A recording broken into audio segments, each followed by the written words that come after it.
আমাদের উপর জুলুম করা হয়েছে। আমাদের নেতার মুক্তি হয়েছে, নতুন উদ্যমে আন্দোলন শুরু করতে হবে। আসসালামু আলাইকুম ওয়া রাহমাতুল্লাহ। আজকের ভিডিওটি অত্যন্ত গুরুত্বপূর্ণ। এই ভিডিওটি আপনারা না দেখলে মিস করবেন, তাই আমি বলবো আপনারা ধৈর্য সহকারে এই ভিডিওটি দেখবেন। আমি দেরি না করে মূল ভিডিওতে নিয়ে যাই। ভিডিওটি শেষে আমরা কিছু কথা বলবো, তাহলে আমরা মূল ভিডিওতে চলে যাই। আন্দোলন শুরু করতে হবে।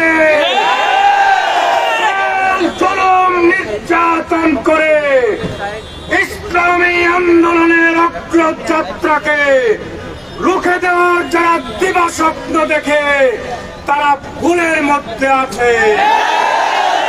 পরিষ্কার আহ্বান, আমাদের রাহবারের নেতৃত্বে যে আন্দোলন শুরু হয়েছে, এই আন্দোলনের মাধ্যমে জুমার নামাজ সংক্ষিপ্ত আপনাদেরকে অভিনন্দন জানাবেন।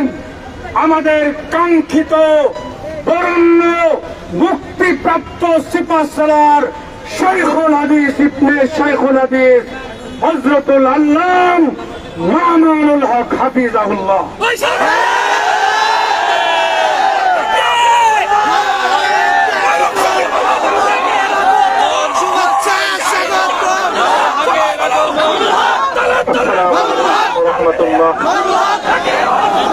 আলহামদুলিল্লাহ ওয়া কাফা ওয়া সালামুন আলা ইবাদিহি আল্লাযীনা ইসতাফা, আম্মা বা'দ। আউযু বিল্লাহি মিনাশ শাইতানির রাজীম। বিসমিল্লাহির রাহমানির রাহিম। লা তাসরিবা আলাইকুমুল ইয়াওম ইয়াগফিরুল্লাহু লাকুম ওয়া হুয়া আরহামুর রাহিমিন। সাদাকাল্লাহুল আযীম। শুকরিয়া আদায় করি আল্লাহর দ্বীনের কথা বলার অপরাধে, আল্লাহর দ্বীনের বিজয়ের ঝান্ডা এবং কেতন উড্ডীন করার প্রত্যয় ব্যক্ত করার অপরাধে, আল্লাহর জমিনে আল্লাহর দ্বীন প্রতিষ্ঠার আন্দোলনের অপরাধে আমরা অনেক ভাই কারারুদ্ধ হয়েছিলাম। পর্যায়ক্রমে সকলেই আলহামদুলিল্লাহ জিন্দানখানার লৌহ প্রাচীর ভেদ করে মুক্ত জীবনে ফিরে এসেছেন। আজ আমার মুক্তির মধ্য দিয়ে 2021 সালে হেফাজতে ইসলাম বাংলাদেশ এবং এদেশের আলেম সমাজের উপর ইতিহাসের অন্যতম এক গভীর ষড়যন্ত্র এবং চক্রান্ত নির্যাতনের যে স্টিমরোলার পরিচালনা করা হয়েছিল, তার আজকে একটি প্রাথমিক অধ্যায়ের পরিসমাপ্তি ঘটল। আমরা স্পষ্ট ভাষায় বলতে চাই, আমাদের উপর জুলুম করা হয়েছে, আমরা নির্যাতিত।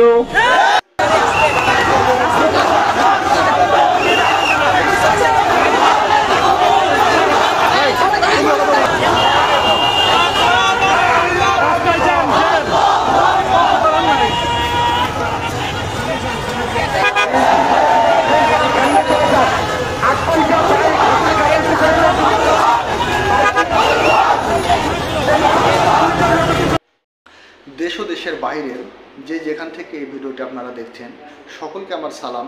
আসসালামু আলাইকুম ওয়া রাহমাতুল্লাহ। আশা করি সকলে ভালো আছেন। আপনাদের দোয়ায় এবং আল্লাহর অশেষ রহমতে আমিও ভালো আছি। আপনারা অনেকে হয়তো জানেন না, মামুনুল হক তিনি কিন্তু আজকে ছাড়া পেয়েছেন, তিনি কারামুক্ত হয়েছেন আজকে। অনেকে হয়তো জানেন না তিনি কারামুক্ত হয়েছে।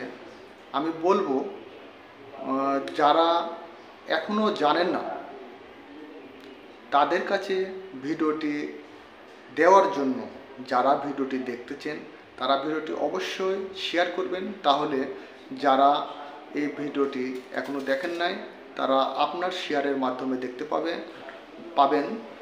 আর আমি সকলের সুস্বাস্থ্য কামনা করে আমি আজকের মতো এখানে বিদায় নিচ্ছি। সকলে ভালো থাকবেন, সুস্থ থাকবেন। আসসালামু আলাইকুম ওয়া রাহমাতুল্লাহ।